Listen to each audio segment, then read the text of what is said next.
Hindi nakaligtas sa kamay ng batas ang isang lalaki matapos siyang maaresto sa ikinasang buy-bust operation ng PNP sa Davao de Oro. Tinutukan niya ni Patrolwoman Aldin Cañazares.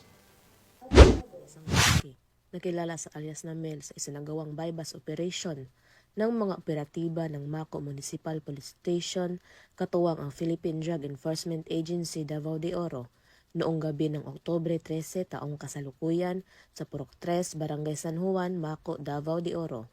Na-recover mula sa suspect ang 3 heat shield sachet na hininalang shabu, 3 bukas na sachet na may bakas ng shabu, isang improvised tutor na may residue, isang pouch at isang 500 pesos marked money. Tinatayang nasa 3 gramo ang kabuuang bigat ng nakupiskang droga na may halagang 20,400 pesos.